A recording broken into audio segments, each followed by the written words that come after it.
And isn't there anything else you want to talk about? Yeah, held it. Here's one for you. Here it is. This is for all of you who are depressed. I've known this for years. I've said it for years. I've taught about this for years. But it just came out in the Daily Mail, so now maybe you'll believe me. How vegetarians are almost twice as likely to be suffering from depression as those who love meat. Now, you'll say that's a lie put out by the alt-right. But listen carefully. Vegetarians are often fond of preaching the healthy virtues of their meat-free diet. But giving up chicken and beef in favor of carrots and broccoli is making them more miserable, say experts.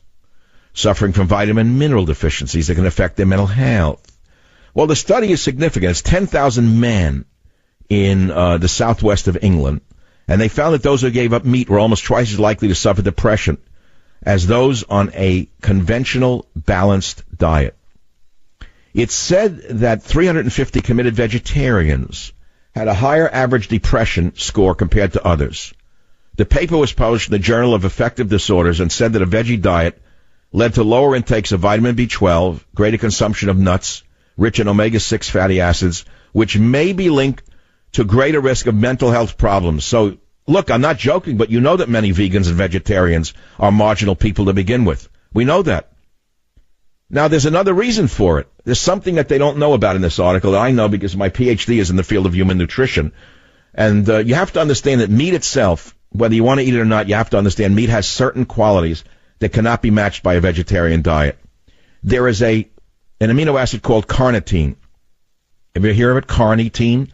Carni means meat. Well, meat contains high levels of carnitine, which happens to drive energy. Really high energy is driven by carnitine. Just look into that before you draw any conclusions about vegan vegetarianism. The report added other potential factors include high blood levels of phytoestrogens. Big word, I know, but this is an important one. Because if you have a diet rich in vegetables and soybeans or soya, you're getting a high amount of phytoestrogens, and they're not all good for you. The phytoestrogens are estrogenic, and it could explain why men have breasts like women now in some places and no longer have the male energy that they once had. It's because they're filled with phytoestrogens. In other words, they're getting an estrogenic compound from soybeans, which makes them a little much like their wife used to be. Another potential contributing factor is that lower intakes of seafood are thought to be associated with greater risk of depressive symptoms. Around 1 in 20 Britons are committed vegetarians, and the majority of are women, of course. All women think that cutting out red meat lowers the danger of heart problems, diabetes, and obesity. And so there are celebrity fans of the diet, which include Sir Paul McCartney, another great genius, and Singer Morrissey, another great, great political genius.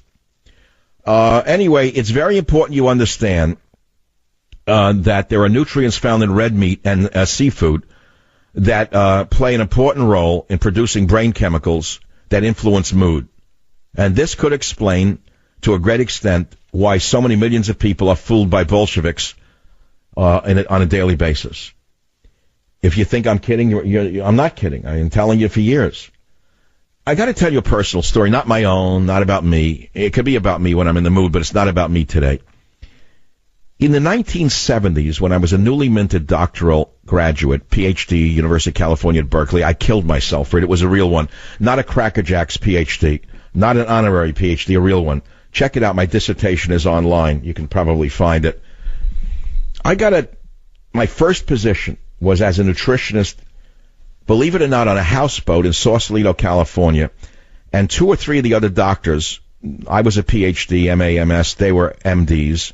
One was an acupuncturist, one was a homeopathist, and they did really great work. They cured a lot of people. Anyway, I was a young PhD, so a woman comes in, and she was suffering from depression.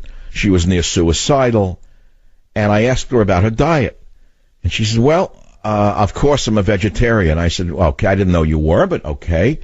Where do you live? She said, well, I live in the wine country. My husband's a very famous owner of a big vineyard. And I said, tell me what your husband eats. She said, oh, he eats horribly. Well, tell me what he eats. I said, well, he eats that typical horrible American diet, she told me. Meat, red wine, vegetables that we grow. I said, well, can I ask you something? Are you willing to try following your husband's diet for a week and tell me what happens? She said, well, I don't want to. I said, just do what I asked you, please. Well, I was very convincing, and the woman tried her husband's diet. And she came back a week later glowing. Her eyes were glowing. She said, all my depression is gone. All my energy is back. She said, how did you know? I said, well, that's what my PhD is in.